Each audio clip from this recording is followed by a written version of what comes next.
На странице 22 мы учимся составлять небольшие предложения, состоящие из двух слов. Даны примеры. Эти киле. Папа приходит. Эни киле. Мама приходит. Ля-ля киле. Ляля приходит. Рассмотрим вопрос. Нишлисен. Что делаешь? Что ты делаешь? Син нишлисен. И отвечаем на этот вопрос. Мин уйным. Я играю. Син уйнысан. Ты играешь. Ол уйный. Он играет. Разберем глаголы. Уйны, уйнысан, уйным. Мы увидим, что в переводе, если он играет, в татарском языке форма короче, чем в других вариантах. Уйный. Это называется нулевой формой глагола. Нулевая форма глагола в татарском языке – это третье лицо единственное число, то есть когда он что-то делает, или что-то сделал, или что-то будет делать. В настоящем времени он играет будет уйный, а если ты играешь, то к уйны только прибавляется окончание сан в твердом произношении, а если в мягком произношении, то сын. Что такое твердое произношение и мягкое? Мы говорили на странице 21 и в предыдущих видео на канале. Син уйный сын. Значит, сын показатель того, что играет никто иной, а именно ты.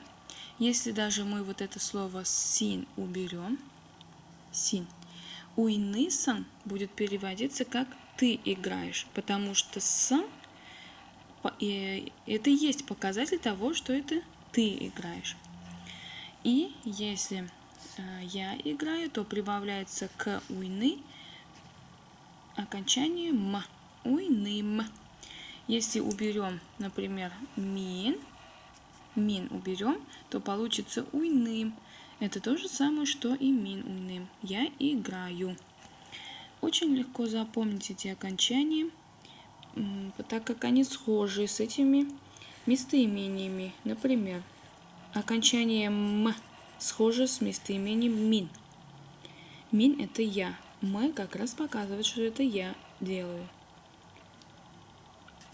Сын похоже на син, только с хвостиком и буква «ы» здесь. А в мягком варианте буква «е». Сын. То есть сын показывает, что это кто играет. Или кто выполняет действие, только ты. А если после уйны нет никаких окончаний, то это означает, что это он делает или она делает, выполняет действие.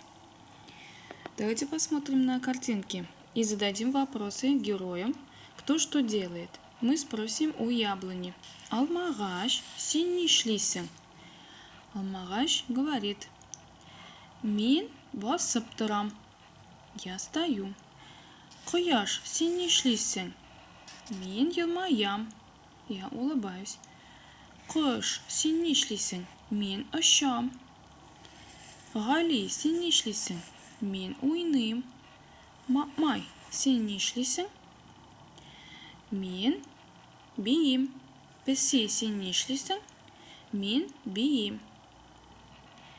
И если мы хотим сказать, что ты играешь, или, допустим, давайте скажем, ты летаешь, мы как будем говорить уже?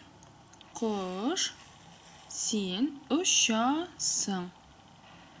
А если просто скажем, птица летает, или она летает, ул оша. Получится короче.